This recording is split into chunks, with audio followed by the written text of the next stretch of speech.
One of the questions I get asked most often is, can you give me a list of all of your letter table activities and how do you store all of these activities? So I'm currently working on a list. I don't have that yet, but I'm going to share with you today how I store these and what it looks like when I'm switching out these trays each week. So if you know, this is my hands-on multisensory letter table. I make these activities new each week, so students are excited to come see the new activities and try them out. This is my new letter R table. I have 2 bins like this with all of my letters, and they're in order in which I teach. So all of my laminated materials, all of my letter cards, everything like that's going to be in here. But I also still have a lot of printables that I use. So I have a file on my computer with all of my alphabet resources so that I can also go and print coloring pages or hunt and finds, learning crowns, things like that. So these are my laminated materials that I'll pull out. So, right, this is the capital R. This week we're using the lowercase r. Here's our hunt and find. I'll put that in a dry erase pocket sometimes. Here are our words that begin with the letter R. Oh, I have to actually hang this up. This is my high five letter that's always at the door. This is held on with Velcro dots. Here's the button to re-record. R, rocket. R, rocket. Not all of these bags are the same either, so these are just some letter cards. If you notice, I always have a letter card on each tray if it doesn't clearly have the letter R on a different material. So we have some different letter cards. These are really old. These are from Handwriting Without Tears. These are Play-Doh cards. Letter R, stamp and trace. I often use this in like a putty or a Play-Doh. These are my flashlight letters. You shine a flashlight behind them to find all the R's. They can make bracelets. I usually use these to cover them with like mini erasers or magnetic bingo chips.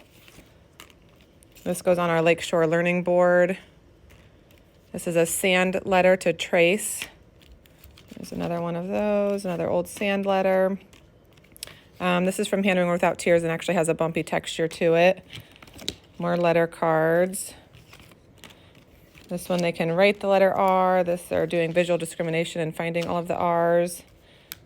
These are Handwriting Without Tears pages. This erase try, coloring pages to copy, tactile letter cards. So that's what's in my letter R bag. Some of it's already out here at our letter R table. And then behind here, don't judge me, this is very chaotic right now, but here's a lot of our hands-on materials that we'll use. So I have my magnetic bingo chips, our Lakeshore learning boards, our little mini light table. This is from Educational Insights.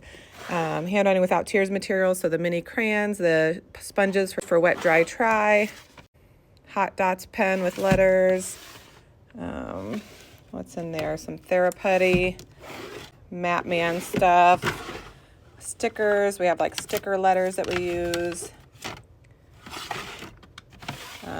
Jumbo push pins for our pin poke letters. These are our magnetic lines that we use for our letter wall. So most of these I just have in pocket charts, so all of the letters are in those, so I just switch it to the next letter. The Play-Doh card goes into for Handwriting Without Tears. There's a gel board. We have some mini dry erase boards. I use this for our sand trays. This is from Pioneer Valley Books. A lot of people ask questions about that. Some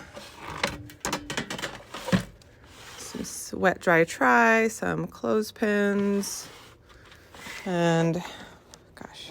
So you can draw the letter on this one. This I use for like only letters with straight lines like T and H.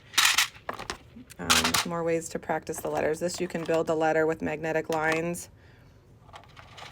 So that's basically my process. I have a lot of the physical materials here, the printed materials here, and then a file on my computer for all of the alphabet materials that I'll print.